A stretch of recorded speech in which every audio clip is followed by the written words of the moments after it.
Hi everybody, welcome to Belongcast. I'm Diana. I'm Semi. And today we have decided to pick one of the more challenging themes and talk about housing. Sam is way more knowledgeable in that because he had to go through that by himself with his wife alone without any help. And I have a Dutch husband, so I had some help. So take it away. Yeah, it was quite an interesting journey. It wasn't the most easiest experience here in the Netherlands. Actually, renting a house was more difficult, I would say, because then when you come to Netherlands, uh, I think we talked about it in one of our previous episodes as well. You know, there is a loop. There was a loop in the system that they ask you that you have to provide a bank account, and you go to the bank. They ask you a BSN number, and you go to municipality. They ask you a rental contract, Yes. and then you cannot rent a house because they ask you a bank account. So it was like a constant loop I was going into. I had to break it because one of the uh, one of the houses, actually, when I wanted to rent, they didn't ask for any of this. They said, okay, you can rent the house first, then you can bring everything else. I was lucky. Oh yes, that's Yes. very nice. Then I got the house, then I got my BSN, then afterwards I got my bank account, and then everything is resolved. So once you get into the system, it was much more easier. But now I think also the municipality is just got better on this area, because when you come to Almere, you can even register yourself if you are living in a hotel. Some hotels allow it. Oh, okay, that's Yes, great. municipalities also just allow it, so you can register yourself as in a hotel as a main residence address, and then you can just go to municipality and get your BSN number. And the BSN number is basically the citizenship number, right? Yes. Here. So whenever you come to Netherlands as a foreigner, as an expat, you register yourself We to the don't use the municipality. word expat. Yeah, okay. Yes. So- We're eradicating this word, right? Really? Yes. Expat, okay. Why is it like a negative word? Well, in my connotation, when I hear the word expat, it always come across like you're an outsider. Okay. You're an ex something. You know, you will never be an insider. You will never be part of us. You're the expat. You're the X factor. okay. You're the out. All right. That's how I hear it. I mean, we're internationals living in the Netherlands, so I Yeah. think it sounds more who we are. In my view, it sounds more inclusive Yeah. and it's more welcoming than just you're the expat. Okay. It's a different point of view. Yeah. Then can I start calling impact? It's both inclusive and also international. And that's Interesting. expat. Huh? Impact. Okay. Yeah. So yeah, well, if when you come to country, so when you register yourself to the municipality, that's when you get your BSN number. Yeah. And then that's actually your service citizenship number. Although if you are not citizen of the country, if you are just reside here, you get your BSN number, and you are just Without it, you're nothing. registered. Yeah, indeed, everything goes with it because it also stays in your residency card and all. So because you had the privilege of renting houses here, because I used to hear a lot of horror stories that you come into the house and like there's no kitchen, there's no floor. Yeah. It never happened to me, actually. I visited many houses. I have never seen a house without a kitchen or a floor.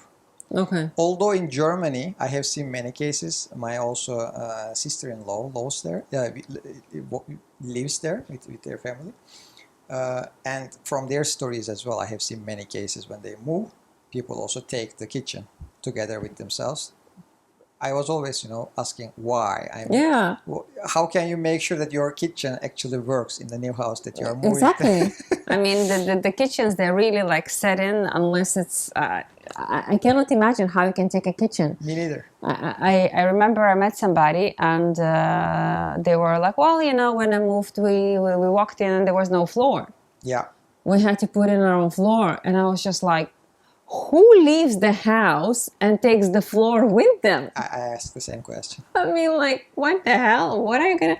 I mean, indeed, when you set up the floor, right? If you buy, let's say you do flooring, whatever, you adjust it to the size of the house. Pretty much, yes. And also, and you use it, So it might be already, I don't know how. Yeah, it was a cultural shock for me as well. So when I've seen these stories, I was also shocked. But personally, I never encountered those cases. Like when I went to a house, I never seen a house without a floor or a kitchen. But there were different cases, of course. Some house owners were asking for 2 or 3 month deposits in advance. Yes, I heard this is usually 3 months here Yes, deposit. indeed. So It's a little bit pricey. especially when I told them when I had kids, the deposit was increasing immediately for some reason. Yeah, Well, kids makes more mess. kids. Yeah, that's understandable from the house owners. I don't know, but maybe they had very bad experience with the other tenants. That can also happen. So, but this house, it wasn't in a very good shape. Actually, it was in a very bad shape. I think that was the reason why they allowed us to. Oh, just take it. Yes, because I remember there are open days, right? You go to the house weaving, so you go to see the house, and usually there are many people come at the same day. It's like between these time slots you can visit the house and so on. So when I went to see the house, I was a bit early, so I was waiting in my car, and I have seen many people coming and out, getting in and out. It was like normally each person gets around 15 minutes to half an hour. Okay. But these people were just spending 5 minutes inside and going outside, And Red flag. yes, indeed. Then when I entered the house, I also didn't like it. But then I suggested, I just gave them my offer and explained my situation. Then I think 2-3 hours later, they just called me and said that, okay, you have the house. Yeah, because nobody else wanted it. Yes, probably. It's like, there's somebody who wants it, just let's go for it. Indeed. So I took the house, and then I stayed there for a year or something. Then we started looking for a house, to buy a house. So there are, of course, a couple of options here in the Netherlands if you want to buy a house. Maybe it's good to mention, because there is a social housing here, right? But I don't think we as internationals are really eligible for it. No, indeed, mainly that, because there are very strict rules about social housing. So it depends, of course. Each municipality has certain amount of availability, and people usually, when they stay there, they tend to stay long. I understand, because it has much lower price comparing to the market. Yeah. But there is always some rules, like you have to be either at least certain amount of age. There is, there's a low limit of, like, you have to be at least 50 or something. So, or you have to live alone, for instance, or you have to have a maximum wage of that amount of money per month, something like this. So even if you check, tick all these options, you still get into a waiting line. Yeah, the waiting lists are very long. Yes, I was just watching a TV program the other day, and some people were waiting like 10 years. Yes. To get a house. Here in Almere, perhaps I think in Amsterdam, I think it's like 18 years or so. Yeah. Until you get something. So basically, you've been born, and then you put yourself on a list. Yes, indeed. So the system doesn't work really, because there isn't enough. There is too much demand, and there isn't enough supply in the market for the social housing. Especially in the recent years, and I don't want to go political, but because of the big influx of refugees, they actually have a priority, and that creates a lot of also frustration with the Dutch people, because if a Dutch person has to wait 10, 15 years to the social housing, and somebody who's refugee, of course, their needs are very different, but still. I remember that one as well. Yeah. Yeah, it was quite a discussion between also many political parties, but also in the civil organizations. They were talking about it. I don't know whether they have a solution for it, but I understand both parties as well. Yeah. So there has to be a solution. I don't know what's the right one. Yeah. So, putting politics aside. Yeah. So I heard that there was here a system, like a point system to the renting market, or maybe to the buying as well. No, just for the renting, right? Yeah, it's only for renting. Okay. So government introduced this to protect the tenants' rights, so that owners doesn't, increase the prices every time, because also the rental houses there is a large group of rental houses owned by companies here in the Netherlands. Okay. So they large companies, they either build or they buy the houses that are built in It's like wooncorporaties. Yes, indeed, and they just rent it out. So as you can imagine, when they have thousands of houses, when one company has hundreds maybe, they can easily just manipulate the market. The prices can go up and down. So municipalities together with governments, they came up with this numbering or pointing system that has two different parameters, of course, based on the house energy label, the square meter, how big is the house, where it's located, whether it's the single house or a row house or an apartment. That also depends. When it has been built, how old is it, and so on. So there are different parameters, and based on these parameters, there is usually like a range, a suggested price range. Yes, like in a blood test, you have this between 70 and 100. Indeed, yeah, indeed. So your rental price should be between these, and then there are websites that are supported by government as well. So people can go there, can check it. We can add this to the links in our episode. So people can go there and check it, and they can at least have a sense of idea whether they are being overcharged or not. That's to protect the tenant as well from the government. That's a good initiative from them. Yeah, I also heard that there's that you can see, especially in Amsterdam, like an apartment, because it's not just the criteria that you said, but also how many toilets you have, how many sinks you have. I think this really goes into very detailed. And I heard stories that as you come in and there's in the bedroom there's suddenly a sink for no reason. But because there's more than one sink, it adds to the points. And a lot of this kind of little things that kind of doesn't make sense, but you have the legal right then increase the payment. Right. Well, there's always a way to just go around the law, right? Wow, I never heard about this. Yeah, I did hear. I think it was even a show about it, that they showed these houses, and then you walk in this apartment that you have... it was just why is there a sink here? Yeah, well, that makes a lot of sense if you think, why there is a sink. But also there is, if now I remember, there is always, is it a Dutch thing? I don't know, but there is usually a sink in the attic or in the main bedroom, right?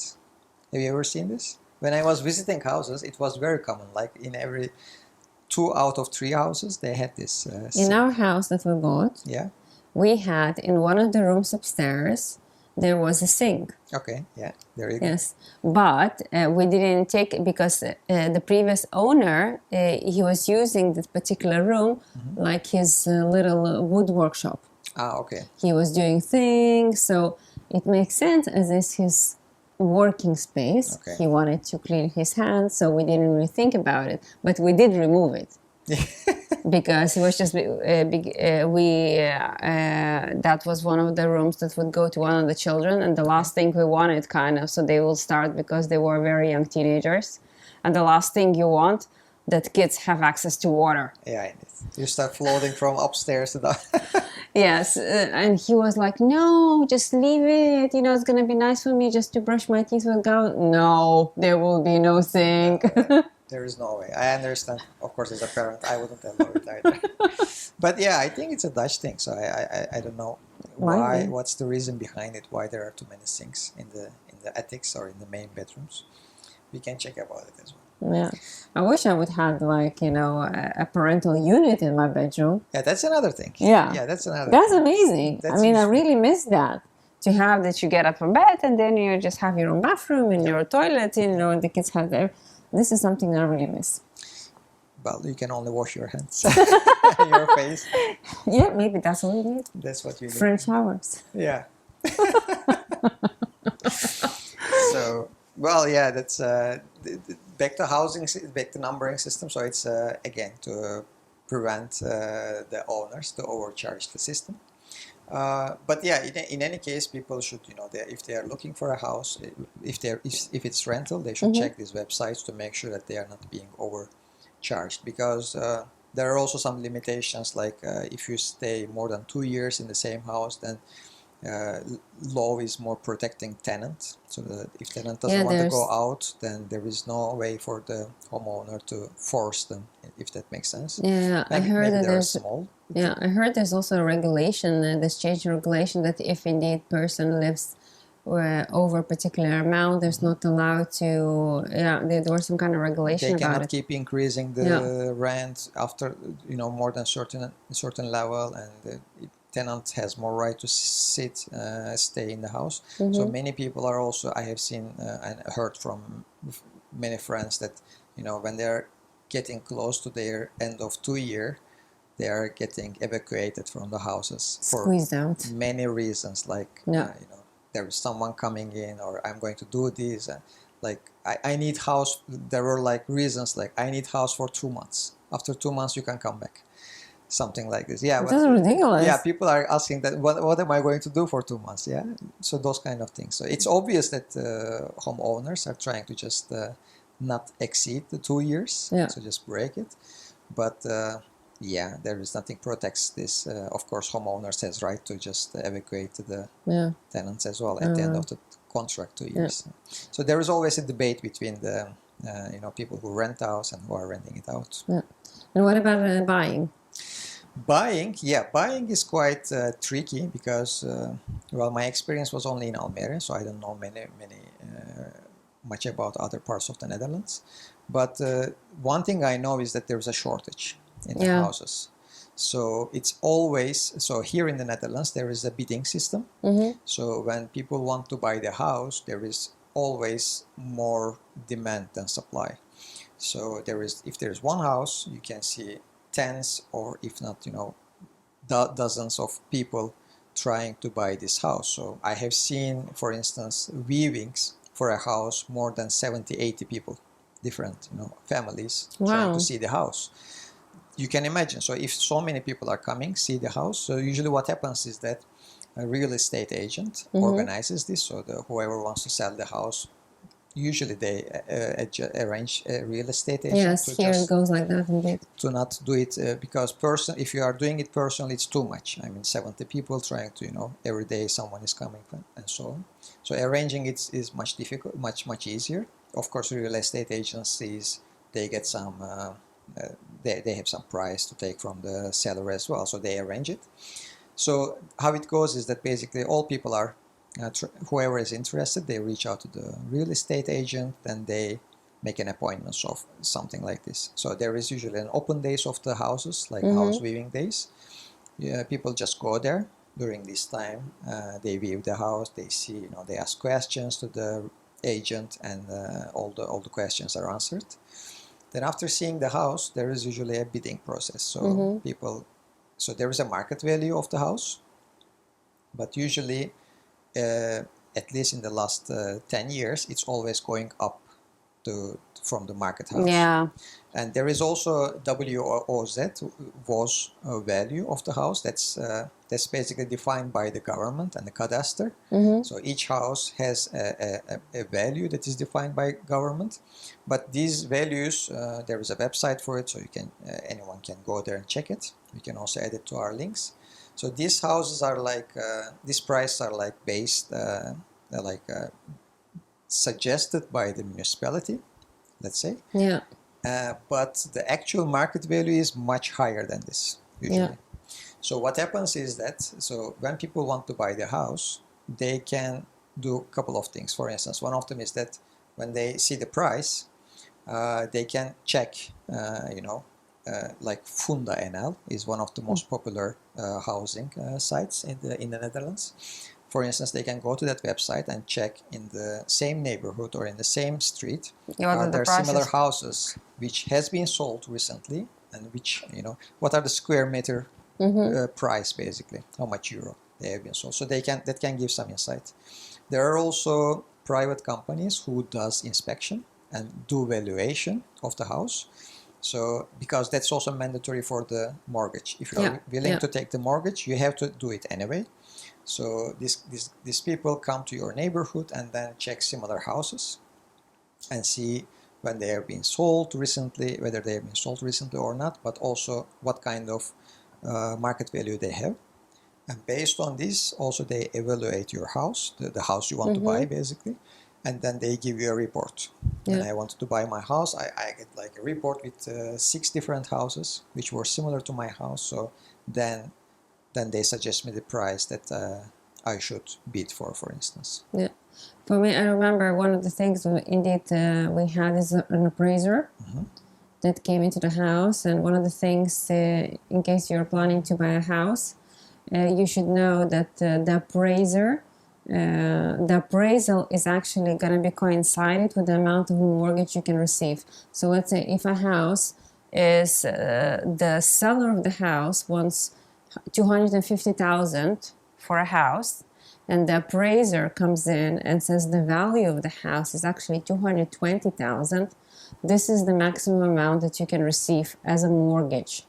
So the bank will not give you more money as a mortgage than the value of the appraiser. Yeah, that's true, and it's good to mention. Indeed, No. that's quite important because many people, they calculate how much amount of mortgage they can get from the website, of course, the bank, Yeah. but that's not always the reality. As Yeah. you said, this report is more important, and banks usually don't go above this price. Yeah, indeed. So that's something that people should anyway do, even if they don't. So some people have their own investments, and they may come here. They may not. They may fully, pay the price, or they may just need to 10%, 20% minority of the house needs to be mortgaged.